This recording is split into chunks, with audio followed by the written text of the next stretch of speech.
everybody, TGIF. Welcome to the Friday edition of Winners and Winers Radio.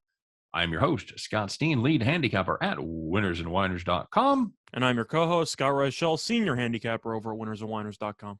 And together, we make up Winners and Winers Radio. Give us an hour, and we'll give you the winners. We're going to be handing out winners like Halloween candy today, Scott. Well, the football season got underway. How'd you end up doing, buddy?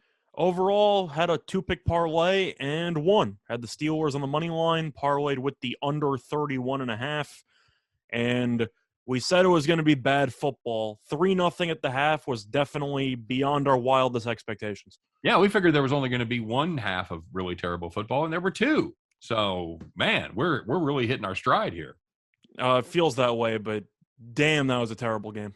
Awful. Just awful. So, yes, everybody that listened to the show yesterday, Scott, we both like the Steelers and the under. We both bet the Steelers in the under, so hopefully some people followed along with us as well. Very, very good. And we're going to be talking a lot of stuff today. We're going to be talking a little UFC, recapping the NFL game a little bit, and, of course, breaking down our favorite MLB plays. And we will be bringing you our Bet the Farm action, where we put our heads together, come up with our favorite play of the day. But, Scott, before any of that gets rolling, let's do what we do and get started on the Friday edition of the people that took the bad beats, that took it in the shorts. They thought they had a winner until they didn't, Scott, and there was a couple of them today. I'm anxious to get to them, so pick up your phone and call the cops. All right, Scott, well, let's get her started in the major leagues, of course, as we were looking at the Arizona Diamondbacks, plus 160. Couple of dogs that were heartbreaking here on Call the Cops, by the way. This is the one that starts. Arizona, Merrill Kelly, dealing, Scott. Absolutely dealing. 8 innings, no runs, just 2 hits against the San Francisco Giants. Scott, do you see a problem here with Merrill Kelly going 8 innings? Do you see what the key phrase in that sentence is? I'm assuming the issue is that there are 9 innings in a baseball game. You are absolutely correct, my friend. The D-backs led 4-0 after 8, and this is going to be a recurring theme today. The bullpen puked it up late, gave up 4 runs in the 9th to tie it. They gave up 1 run in the top of the 10th. They did nothing in the bottom of the 10th. San Francisco comes all the way back to take the 5-4 victory. Little bonus beat if you had the under 9. You are also looking in great shape as they enter the 9th inning, sitting on 4, and you ended up with a push. Scott, I believe we would call that a push loss in our parlance. So if you had the Arizona Diamondbacks on the money line, or if you had the under 9 in the same game, hey, man, call the cops. And looking at the second bad beat of the day, if you had the Nationals on the money line against the Phillies at plus 140, first of all, I commend you on your optimism, because I don't know why you backed the Nationals at this point in the season, but it looked pretty good. Nationals led 5-3, 2 on, 2 out in the top of the 9th, 1 strike away from winning. Real Muto, I heard he's pretty good. Hit a 2-run base hit there to tie the game. Walked to Harper intentionally. Hoskins comes up and ropes a double. 7-5 lead for the Phillies. Then the Nationals almost had the miracle comeback for you because they scored a run in the 9th, but they needed 2 runs in the bottom of the 9th, lost the game 7-6. Finnegan is not one of the closers I'd rely on in the league, and if you were curious who the Nationals rely on in go-to situations, apparently it's Finnegan. So keep that in mind moving forward. Finnegan again? Yeah, not good. Scott, we were lucky enough to have the over in that game as a premium play. So we were 1 strike away from taking an awful beat on the over because they had 7 runs in the can after 5 innings, left the bases loaded, had 2 men on, had a guy thrown out at the plate, drove a double off the top of the wall about 2 feet short of being a homer that would have won it. So we almost were on the call to cops for the other side of this. So congratulations to the Phillies. And now they're closing in on the Mets with a big series coming up this weekend. Scott, who do you like there? I'm going to go with the Phillies. It seems like this team, I don't want to say they find ways to win, but the offense has been good. The bullpen has not been good, but it's been better. I do appreciate the fact that they tried to get better relief pitching. So they at least tried to address the issue. The Mets, though, I don't want to say they're falling apart, but losing 3 out of 4 to Miami, while you're trying to hold off the other teams in the division, not exactly a good sign moving forward. Now, 3-7 in their last 10 are the Mets. Meanwhile, here come the Phillies. Here comes the Braves. Phillies just a half game back. Braves a game and a half back. They are both gone 6-4 over their last 10. So they picked up 3 games in the last week and a half. That'll get her done right there, Scotty. My Braves ticket looking a little better than it was a couple of weeks ago. Still got that Braves future. So keeping a good thought there. All right, we're going to finish up Call the Cops with the Cubs and the Rockies out there in Colorado. Rocky Mountain High is what we're looking for here. We're looking for more than 11.5 runs. And if you had the over 11.5, my goodness, you were probably out there spending that money already because they put up 11 runs in the first 6 innings. It's Colorado. All you got to do is breathe on the ball and you've got a double. Yep, nothing for the last 3 innings, 0 runs. It was 6-5 after 6, and it was 6-5 after 9. If you had Cubs Rockies over 11.5, man, it is time for you to call the cops. Especially with those bullpens being involved with the Cubs and Rockies, you can't get anything across. What I'm saying. Brutal. I was surprised I wasn't on that one the way that one went. Yep. Well, Scott, the opposite of that, the people that did well, knew they had a winner. It was a sweet ticket the whole way. Pittsburgh under. But these are the people that could do other things this afternoon, because they were sitting in the rocking chair. So the first one you mentioned under your breath was the Pittsburgh under, and that's exactly where we're going. Because if you had the Hall of Fame game under, first of all, we told you so. Keep that in mind. Pat ourselves on the back accordingly. If you had the under there and you see 3 points in the entire first half, you probably didn't have to watch the second half. However, the second half was actually somewhat entertaining. You did actually get a little bit of a burst there. 16 points in the second half. 16 plus 3. So you carry the 7 minus the 10. Yeah, it's a little bit under 32 there. So if you had the under, never in doubt, cash by double digits. Yeah, we talked about that they'd averaged 23.25 points over the last decade. Move it down. We didn't think they were going to get there. We thought there was a good chance they wouldn't get to 23, and they didn't. Second one, Scott, if you had the Indians Blue Jays under 9, 2 runs, first 5 innings, thinking you're sitting pretty good. All they got to do is duplicate that. Nope, they did twice as well. They just put up 1 run in the final 4. That game ended up 3-0. And if you had the under 9 in the Indians and the Mashing Blue Jays, congratulations. That was a seriously good call, and it paid off for you. You were sitting in the rocking chair. And the last one was between the Pirates and the Reds. If you had the over 9.5, nice and easy. Reds led 7-0 after the second inning. Pirates scored 4 runs just for fun in the 5th inning. No more runs, but you didn't need any more runs. Game ended 7-4. You know how the Pirates lost that one and lost it by quite a lot, but the fact that I wasn't fading them. I was going to say, I remember yesterday on air, I said I liked Gray on the run line. You said, I do too, but I'm not going to bet it, so you should. Right, absolutely true. I laid off, so everybody that bet Sonny Gray and the Reds, you're welcome. Scott, let's talk about who's wearing the Friday edition of the Golden Feed Bag. Well, first of all, before we actually get into that, quick question. I put this one in. I was curious, did you hear about this story before I put it in, or this is brand new to you? Brand new to me. Okay. Thanks for bringing that up, though. So when my read, where I was going to sound like I knew exactly what I was talking about, now that is out the window. I thought I was going to do it because I put it in. Oh, well, can you pronounce the names? I can do my best. I've seen you try to pronounce the names in UFC. I got a better shot than you do. Eastern European names are not my friend. I do all right on Asian names. I do all right on Spanish names. But you start throwing in the Z's and the W's together, I'm gonna struggle. So, my friend, I will let you have this one. You've got our own contender, our own winner of the Golden Feed Bag. Pull close to your radios, kids. Turn up the volume, because it's ready. It's time for the Friday edition of Donkey of the Day.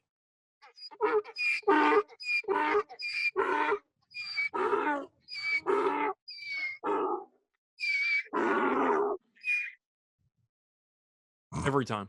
Mm-hmm. So, looking at the Donkey of the Day for Friday, weren't really many people competing for the award today, but there was one in particular, and I'm sure none of you ever heard of him.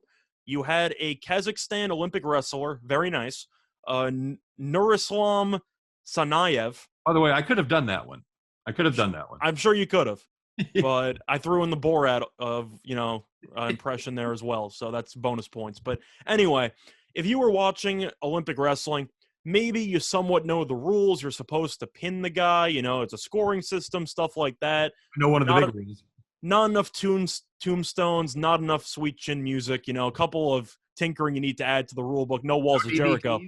But anyway, I did know that one rule when it comes to wrestling of any kind, you're not supposed to use your teeth. You're not supposed to bite the opposing wrestler.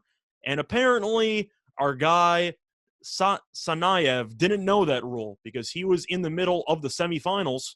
So he already got through a couple of rounds. And he decided, if I'm losing and my hands aren't doing the trick, maybe my teeth will. And he bit the arm of his opponent, and he lost the match anyway. Now, as far as I know, he wasn't punished for it. The other guy had an ice pack on, I guess just to stop some potential swelling or anything. But in general, wait, what? A tetanus shot? He might need one. I don't exactly know. But the only thing I know is that the guy decided to do whatever he could to win. And he took street rules into, serious terms because he tried to bite somebody and maybe swing the way that the match was going. Now, as far as I know, he hasn't been punished for it. What punishment would you have for this guy? Would you just ban him for life from Olympic competition? You can't go around biting people. I mean, come on. What, are you serious? Well, if Evander Holyfield and Mike Tyson are any indication, you give him a rematch, Scott. That is according to the rules, so we'll see what happens there. But I'm assuming you agree with me that he should be suspended from the next Olympics or at least banned indefinitely because you can't do this. Like, this is just ridiculous. Can we really be judged by our worst day, though, Scott? I am sure he's had better days. Okay, so I've got a couple questions here before I answer your question. First of all, don't they wear mouth guards in wrestling? Apparently not. Or maybe he took it off kind of like a blood sport where he had a special compartment, just threw it in the eye, like he had a backup plan in case things went south. I've never seen Bloodsport. What? No. You don't know about the Kumite? Come on, man. What? Come on. You gotta do your research, man. The Kumite, the underground fight club. First rule of underground fight club. No, I don't know about the Kumite. Am I crazy here? You got Jean-Claude Van Damme just going around just beating people up. It's good stuff. The muscle from Brussels? Yes. All right. For those of you that are watching on our YouTube channel and have the ability to comment, please comment and tell me if I'm the only one out there that's never heard of it. I mean, I've heard of Bloodsport, but I've never seen it. I have no idea what goes on. It's a classic cliche 80s movie with the soundtrack being awful and whatever, and the acting's not that great, but it's entertaining. Wait, Jean-Claude Van Damme's in it, and you said the acting isn't that great? Surprisingly, though, very young Forrest Whitaker in the movie. Nice. Very nice. Well, okay, so here's my second question. Did it break the skin? Did you see the wound? I'm not sure if there was any blood involved, but there was a pretty noticeable bite mark. Okay, yeah, he's got to get a tetanus shot. That's ridiculous. Yeah, I think you have to ban the guy, don't you? I think Johnny Kazakhstan's got to go. Mikey Molders is. I think he's wrestled at his last Olympics. I'd have to assume so. So he'd made the semi. So this was the semifinal. This was the group of 4 match. So it wasn't like it was the first time he's ever done this. Like, he knew the rules. He had already done pretty well, and then he just decided time to nibble on this guy's arm. You're not saying, for the record, you're not saying it's the first. It's not the first time he's ever bit somebody. This is a first for him for biting, right? As far as I know, he won the first couple rounds without using his teeth. Neuroslam, the choppers, Nayev. So, okay, so it's not like a regular thing with him. In his defense, it might be a signature move.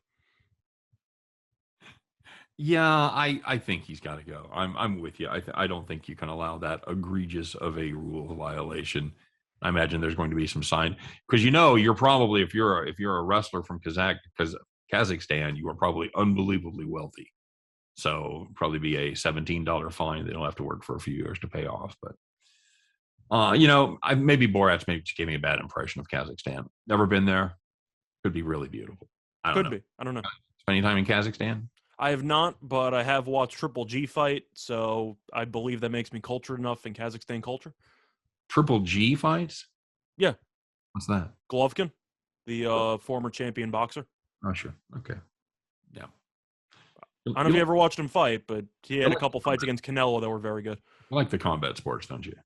Yeah, I do, and so does the country of Kazakhstan. Yeah, that's very true. All right, guys, a quick reminder, you are listening to Winners and Winers Radio. Give us an hour and we'll give you the winners. So, Scott, speaking of winners, you know who isn't a winner?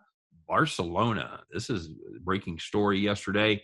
They can't afford to keep Messi, Scott. The team apparently is $1 billion in debt, so that's not good. And his contract, they reached an agreement, but apparently La Liga said niet to that agreement, and they couldn't have it structured so that it would be under the salary cap, so to speak. Messi, Scott's been with Barcelona for 21 years. His latest contract that expired last season, 4 years, $500 million. That's salary, bonuses, and his profits off his name, image, and likeness. Holy mackerel, Scott. What a line. 810 professional games, 683 goals, 10 Liga titles, 7 Copas del Rey, 4 Champions League crowns, and 3 FIFA Club World Cups. Who's to blame in this one, and what are his next moves going to look like? See, of course, everybody wants to blame Barcelona, or Barcelona, as the cool kids say. But as a whole, I think COVID plays a huge factor. And it's mostly because of the fact that we talked about this during the pandemic over in the States. A lot of teams rely heavily on revenue, on actual fans to show up in the stadiums for revenue. Right. And when you can't exactly sell out any of your games, or let alone have anybody in attendance, you're going to get absolutely slaughtered. And I think we can agree that even if that might not equal $1 billion, that might have helped cut into the debt to the point where maybe La Liga would have let it slide. So I do think COVID played a factor in this. Having said all that, $1 billion. You couldn't have done a couple car washes or something to try to bump that down to maybe 900 million? Like $1 billion. That's a lot. What are you, like the United States? Like you got like $7 trillion in debt or something? Like what? At some point you reach a number that's so astronomical, I just think it's made up. How do you owe somebody $1 billion? Well, the answer is you owe it to a lot of people, apparently. Apparently, too. I'm curious if those people might send over a couple of, let's say, people to make sure they pay the check. Yo, move to Rocco. Help Barcelona find their wallet. Yeah, pretty much. But $1 billion in debt, that's just... So, of course... Can they set up a payment plan? Can they Bonilla the thing? How are they going to work that out? Can you put Messi on layaway? Can you put it on the Underhills tab? So, Scott, of course, it's European soccer, so there's drama and intrigue below the surface. There's some conspiracy theories that thinks that La Liga pulled the plug on that because Barcelona still wants to be a part of the Super League. And they are doing anything they can to stand in their way. They know without Messi on the team, they won't be nearly as an attractive partner to join the Super League. So, Scott, is it La Liga's fault on this? Where are we headed? Are you a fan of the conspiracy theory there? I like conspiracy theories usually. I don't like this one. I don't really think this one has many legs. You can make that argument, except for the fact that Real Madrid and Atletico Madrid, who are the two other really good teams in La Liga, were also supposed to join the Super League. So even if Barcelona struggles, that would just make Real and Atletico look better. So I don't exactly agree with that conspiracy theory, because if you're going to make one of those three teams worse, you're making the other two look stronger. So I think that actually accomplishes less if you're making the case that they're trying to sabotage any team that potentially tried to double-cross the La Liga. I don't buy it. I just think Barcelona lost a ton of money. And La Liga basically said, if you're down $1 billion, we can't exactly let you shell out another $300 million to Lionel. So I think it's all money-based. I don't buy into the conspiracy theory. You? I'm going to need to see more information. I think more will come out as the days go by. So where's he headed, Scott? Who can afford him? How valuable a property is he at this point in his career? And what's he going to make? So there's two teams that are linked to him right now, or two main teams. You have one team in France, which is PSG, which is usually the best team in France. This past year, they had a bit of a down year, but that would potentially pair him up with Mbappe and Neymar, and they would probably be either the best team in the world or at least top 3. The other choice is the most expensive team in England, which is Man City. And they were rumored to get Messi a couple of months ago before Messi eventually decided to return to Barcelona. And now it seems like there's a decent chance Man City could go. Man City just paid Grealish, a midfielder, about $170 million. Chump change. So I'm assuming Messi would probably make 300 plus million. Then again, I don't exactly know how many years Messi would sign because Ronaldo's bounced around to a couple of teams. Neymar's bounced around to a couple of teams.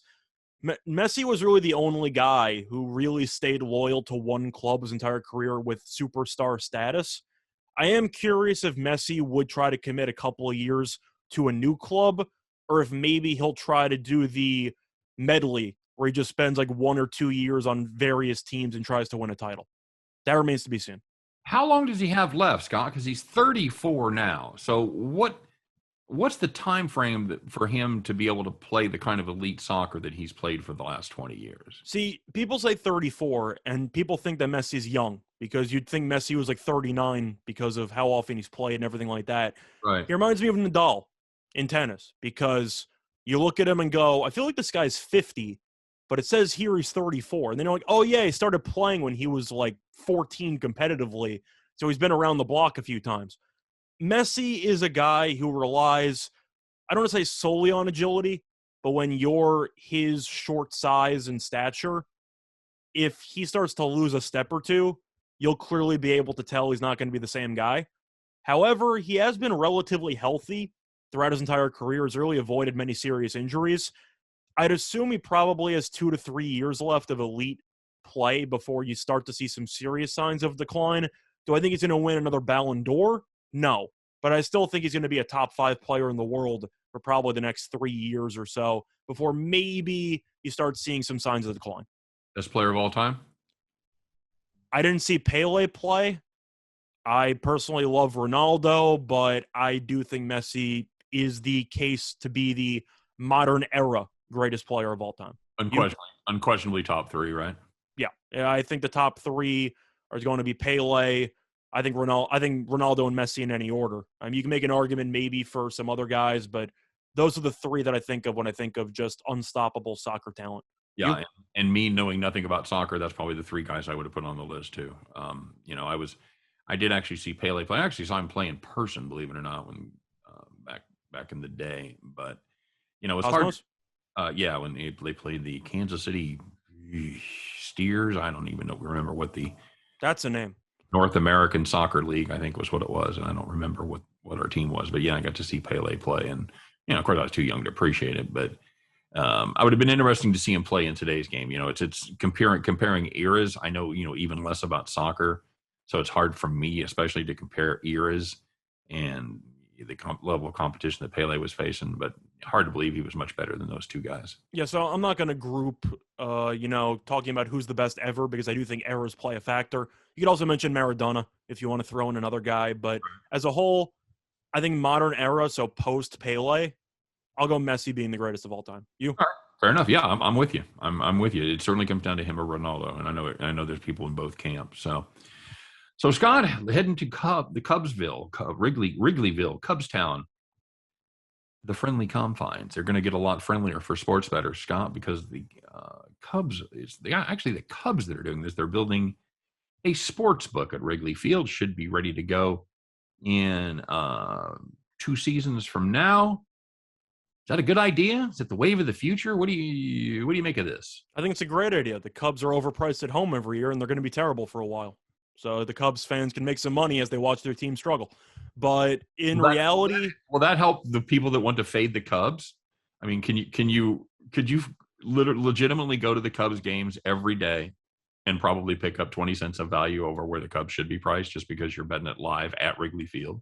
I have to assume if the Cubs are laying 140, you'll probably get them 170 at the window. That's what I'm saying. Yeah. So I know that's what you're saying. I was just trying to be specific with an example. But looking at this actual situation, I love it. I really don't see many cons to it. It's not like the players are going to have a booth in the locker room, so you don't have to worry about any conspiracy theories going on. I think it'll be fine. I do think that the one underrated positive from the idea is the fact that is there anything more hideous than seeing a home ballpark with about 70% of the fans who left by the sixth inning because their team's down 5 runs? Right. Yeah, they're all streaming for the exits, waiting at the subway station or the L, whatever. You start looking around, a lot of empty seats, and you're going, wow, the fans aren't that passionate. But suddenly, you take a live line of plus 7.5, and you're sticking around for the ninth inning, don't you think?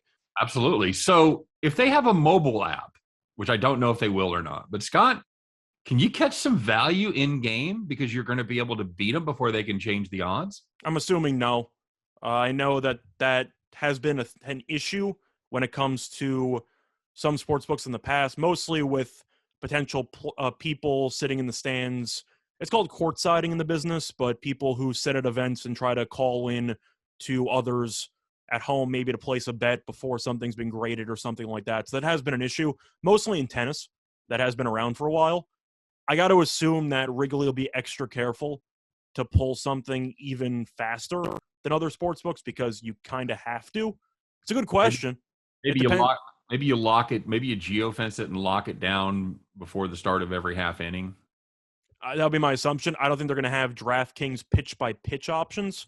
Right. You can bet the next pitch to be a ball, but I'm assuming they'll give you top of the inning, maybe in between batters, stuff like that. But I got to assume complete bare bones operation. You?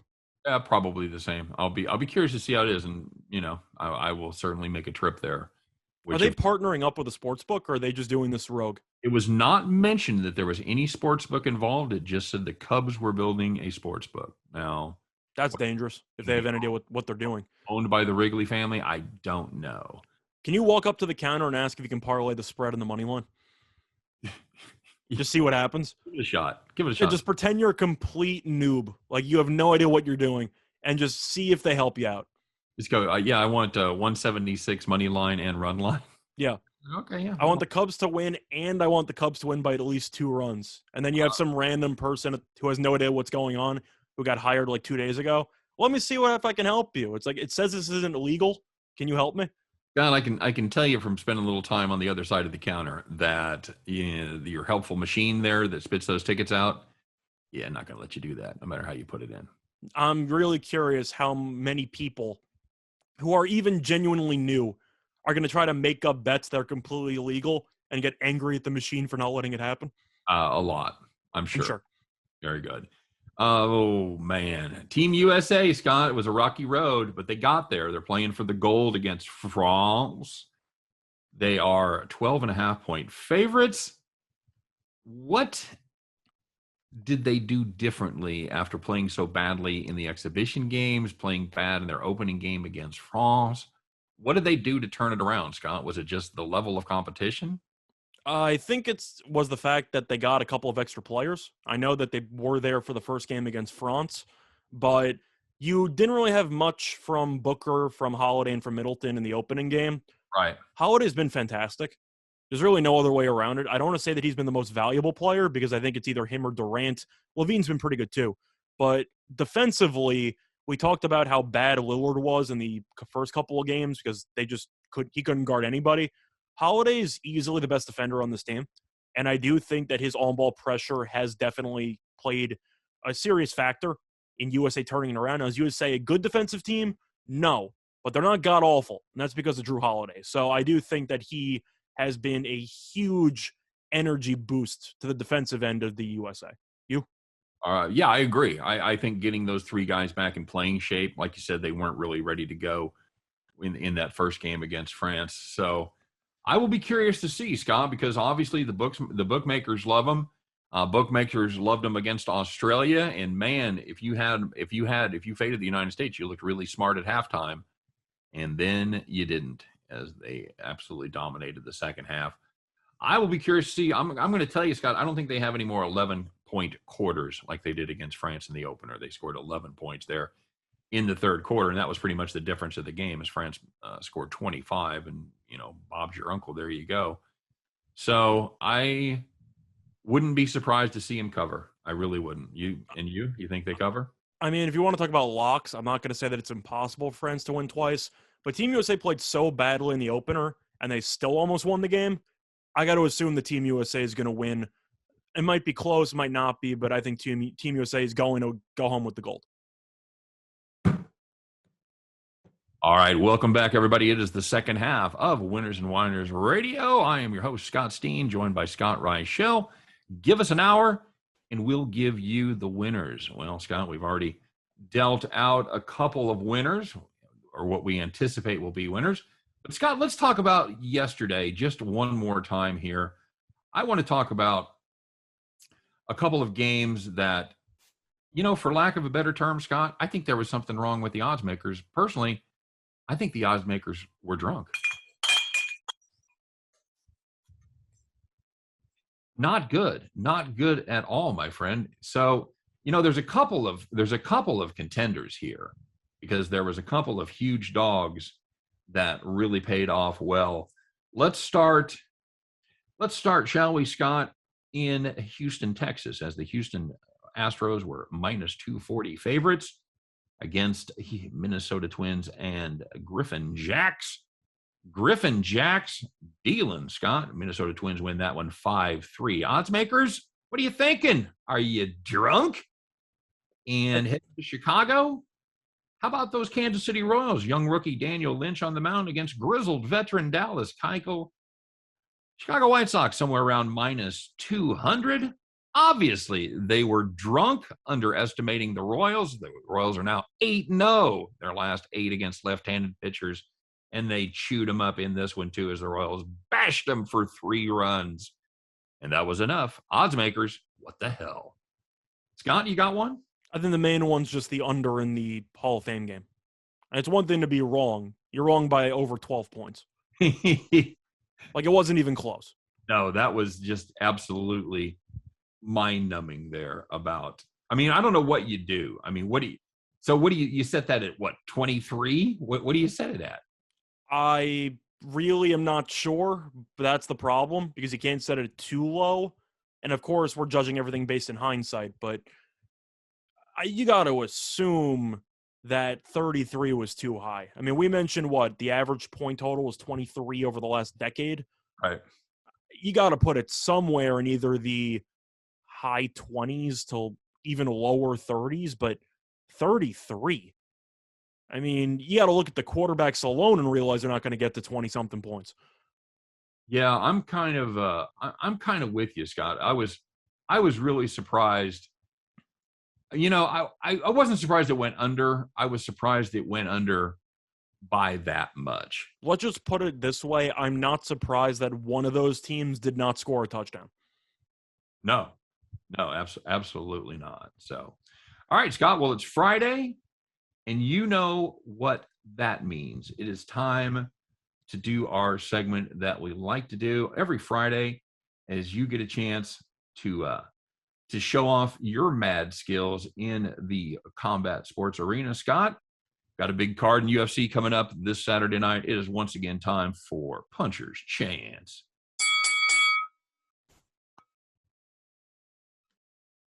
There we go. I wanted to let it fade out. All good. All right. It's like that last note of Day in the Life of the Beatles. Mm-hmm. No, you don't. You have no idea. I know. Go ahead, Scott. So, looking at the UFC card, there is one matchup that I like a lot. It's going to be in a matchup between Casey Kenny and Yadong Sung. And for this one, I like Casey Kenny to win the fight at about minus 120. If you want to take by decision, I don't hate that either. You can get a plus price there. But I do think that Kenny's going to win. You want to talk about both these fighters, and they've both had pretty, let's just say, solid UFC careers so far. Kenny lost his last fight, though, to Dominic Cruz in a split decision. I watched the fight. Very entertaining. I thought Cruz won, but it was close. And Yadong Sung lost his last fight to Phillips, which I did not think was that close. But anyway, the issue I have with Yadong Sung is that he's kind of a stand-up exclusive fighter where he doesn't exactly have much talent on the ground. And it's a serious problem because Kenny recently has showcased a lot of talent in the stand-up, but he is a very, very solid wrestler. You look at his credentials, second-degree black belt in judo, black belt in Brazilian jiu-jitsu. I think that Kenny's going to use the wrestling often, and I think Sung's going to end up on his back a decent amount because Kenny is very aggressive. He's got a very solid gas tank, and I do think that he can do enough to limit Sung's strengths in the stand-up. while also being able to transition into some solid takedowns. I think it'll be an entertaining fight. I do think that Song's going to be able to survive these 15 minutes, but minus 120 for such a huge advantage on the ground is, simply put, just completely mispriced. I think Kenny should be closer to minus 135, minus 140, but I do think he'll win the fight. All right, very good, Scott. Did you say he had a very strong gas tank? Yes. Oh, if only the Pinto would have had a very strong gas tank. So, Scott, which bout is that? Is that the main event? Is it the undercard of the main event, or is it one of the preliminaries? Can you tell us where to find that fight? Yeah, so it is not the main fight on the card. That, of course, is going to be Cyril Gane versus Derek Lewis, but it is one of the fights on the main event card. So it's going to be one of the first couple of fights there after the prelims, but it's not going to be the main fight. All right, very good. And I know you've been running pretty well on Puncher's Chance, haven't you? Are you undefeated on Puncher's Chance? I don't know about undefeated. I have won in every single card, but the first time we did this, I gave out multiple fights, and I did lose one of those, but I did end up going profitable anyway. So for every card we've done, I've made money. I think I've lost one out of, I think I'm 4-1. All right. Right. That sounds right. And by the way, no one cares if you make money, but the people that listen to our show have also been able to make money. Yeah, that too. That's a bonus too. Yeah, that too. Very good. All right. So there you go. Puncher's Chance. And it's one more time. It's going to be on Casey Kenny on the money line at minus 120 against Yadong Song. If you want to also take by decision at plus 175, I don't hate that, but I'll go with the money line as my favorite play. You think it's going the distance? I do. Okay. Very good. Wish we had the money to play that song, Scott, because that'd be perfect. One day. Dare to dream. All right, my friend. Well, I guess we promised we'd talk about this football game just a little bit, Scott. And I know we touched on it a bit about how awful it was. Did we learn anything? Was there anything in that game? Was there any information that we can glean at all? I think that you have to ask yourself how much the extra week of preparation is going to have for the other teams that have yet to play preseason games. Am I wrong for just blindly liking the under in like every single week one of preseason? I think it's probably going to be profitable. I think that's usually a pretty solid play, and you'll see that reflected in the totals that those games get posted. This won't be the last time we see a game in the 30s.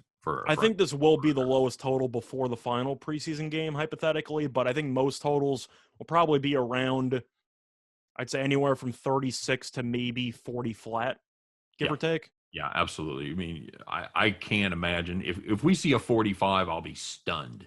I agree. So did we learn anything mainly about the quarterback position? I know they're trying to sort out the backup role really on each of those teams, although I guess Garrett Gilbert pretty much has a better handle on it than Mason Rudolph does. So, Scott, I know you said you like Dwayne Haskins. Do you think he overtakes Rudolph for the second spot there for the heir apparent to Big Ben? Well, I don't know who told you I liked Haskins, because that's pure sarcasm, but I thought Haskins actually looked decent. I can't say he looked good. No, you told me you liked him tonight. You told me you liked what he did. I liked him tonight because I thought that the bar was set so low for Dallas, and I wasn't exactly wrong. DiNucci shouldn't be in the league. I don't really know what you could see from DiNucci that tells you he should be on a roster.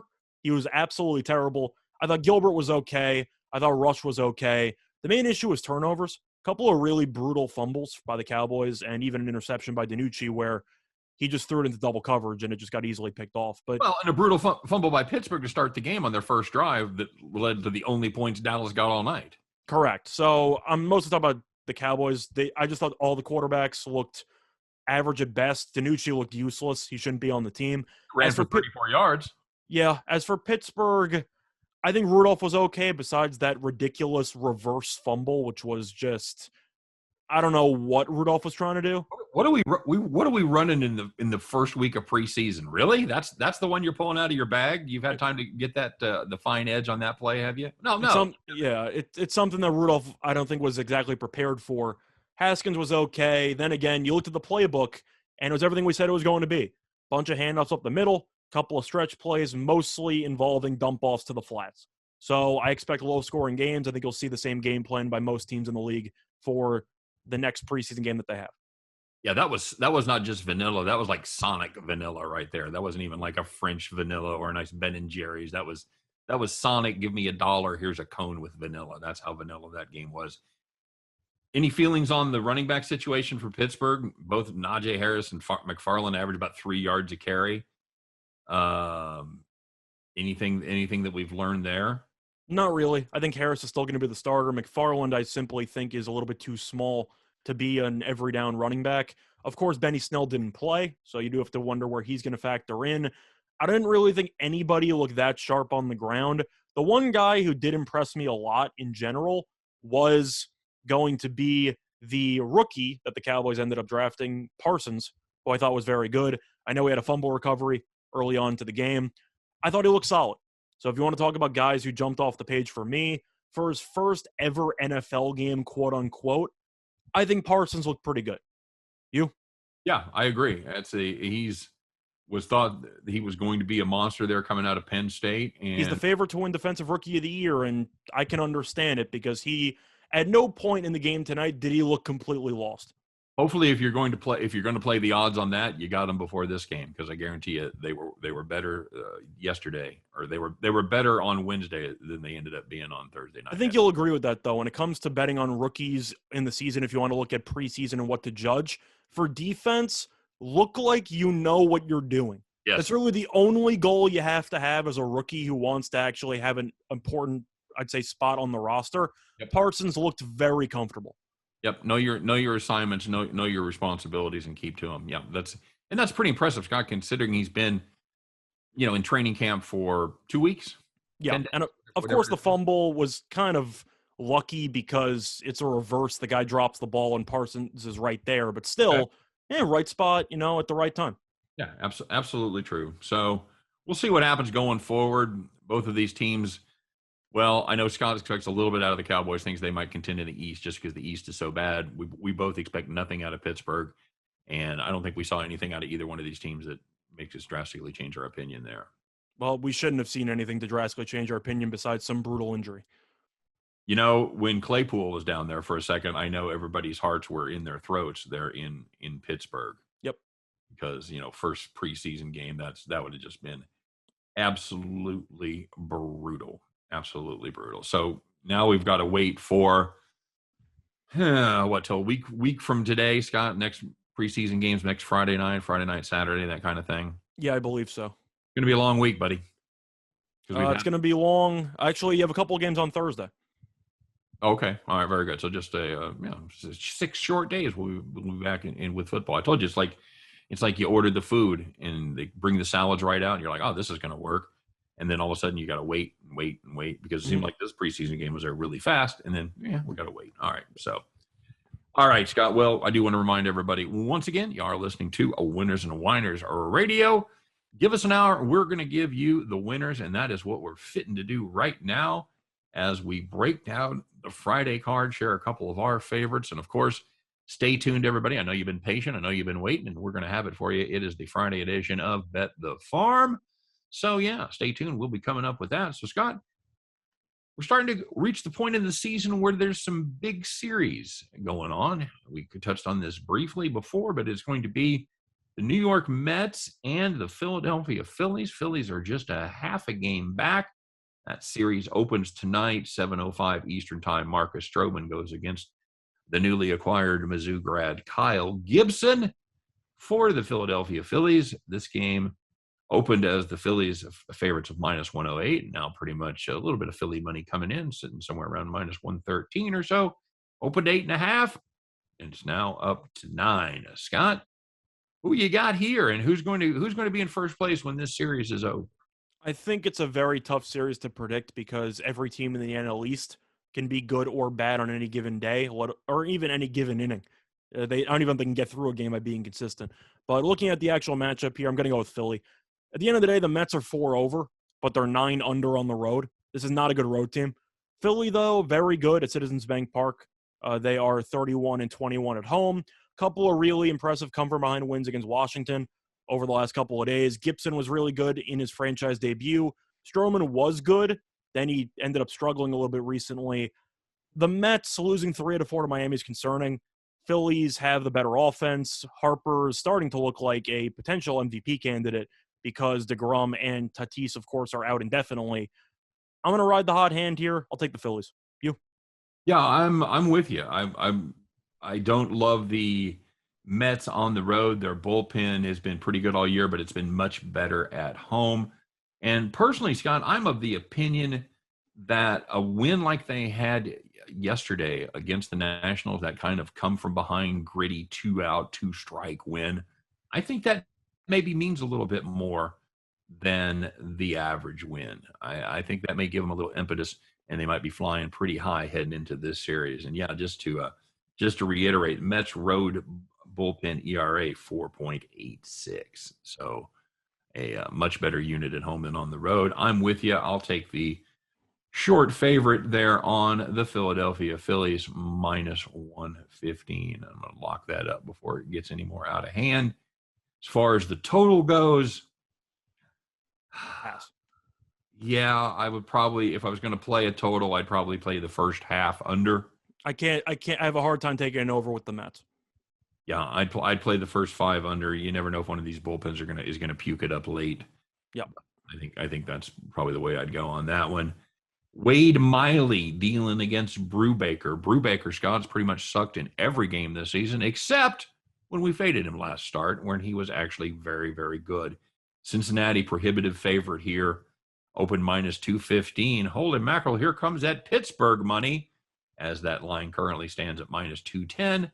9 is your total all the way across the board. Scott, this is a weird Cincinnati team. They have the offense to be the best team in baseball, and they have the pitching staff, especially the bullpen, to be a bottom 5 team. So, number one, can they make any noise in the Central, or is that race over? And number 2, what do they do in this one?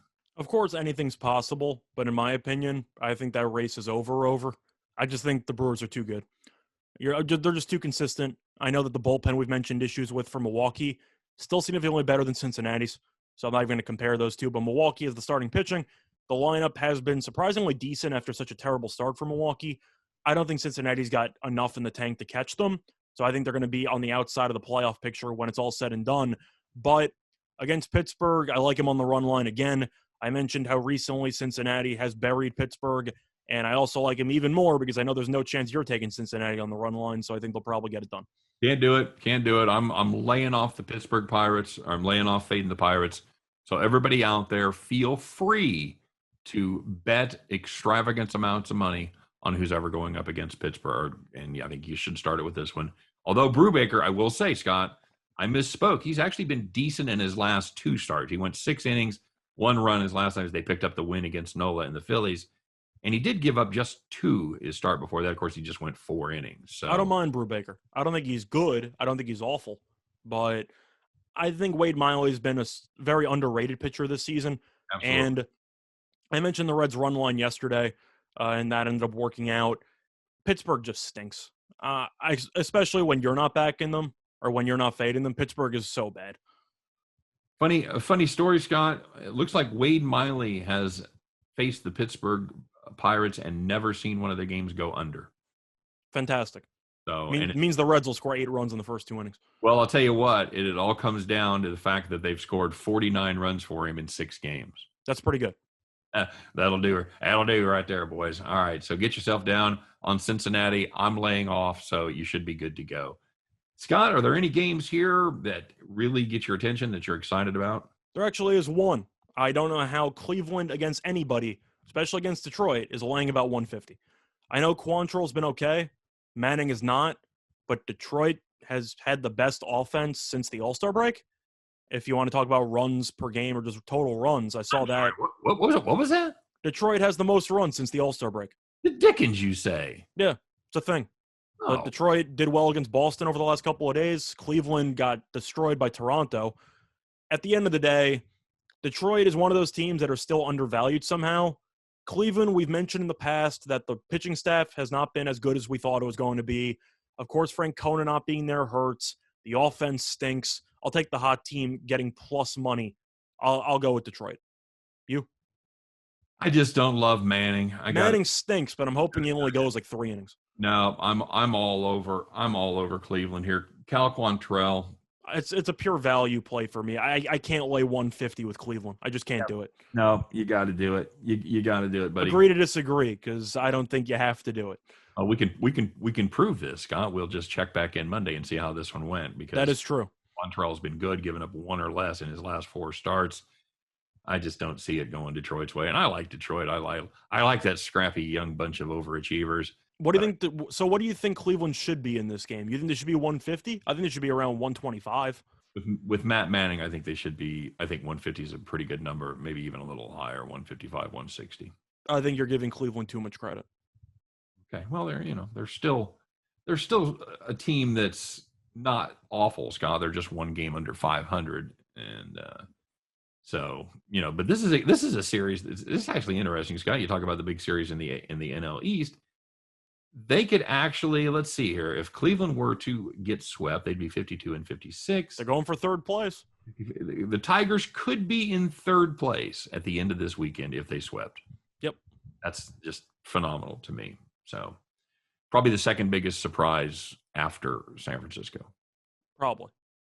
All right. Very good, Scott. Well, you and I disagree on that one. We'll see how that ends up. Of course, the Kansas City Royals head off to St. Louis. Scott, Mike Minor going against Adam Wainwright. Mike Minor. You see Wainwright or Kim? I've got Wainwright on this sheet. Let me look here at another spot for you, buddy. Hang on. If it makes it easier, I like the under anyway. I've got Wainwright at both spots. I like the first 5 under. I don't want anything to do with St. Louis's bullpen. That performance against Atlanta yesterday was disgraceful. You're going to be scarred for old. Scott, recap that. Do you remember it? So to go through the game, I'll do it quickly because I know that we got some other stuff we got to take care of. But St. Louis was up 2 going into the 8th yesterday. They had 2 outs for Atlanta in the top of the 8th with 2 guys on base. So they bring in Reyes, who's their closer, to pitch. Faced 4 batters, walked all 4 guys, threw 21 pitches, 4 strikes. That's phenomenal to me. Then they pulled him. They brought in another pitcher who walked the first guy with the bases loaded. So the Braves scored 6 runs in the 8th inning, mostly from walks. Did they score 6 runs with 2 outs? I believe so. Good grief. Could be. It's at least 4 runs with 2 outs. Okay. That's just not ideal at all. But right? I don't want the bullpen. Minor's been good. Wainwright or Kim have been fine. I'll go with first 5 under there. Yeah, that's pretty solid. I don't hate that. Mike Minor has pitched very well his last few times out. This is a St. Louis lineup that it's not good. They don't do well against lefties. They're hitting just 236 against left-handers. Yeah, I'll take the value there with the Royals. Wainwright has been surprisingly good, Scott. You talk about a guy that's just seems to defy time. He's won his last 3 starts, and he's won 8 of his last 10. So that's much more impressive than I thought he would be this year. So, all right, Scott, you alluded to it. It is Friday. It is time to do it to it. As you and I put our heads together, we've come up with our very, very favorite play. Scott, it is time to put on your overalls, get that corncob pipe out, climb up on your John Deere, and get ready, everybody, to bet the farm.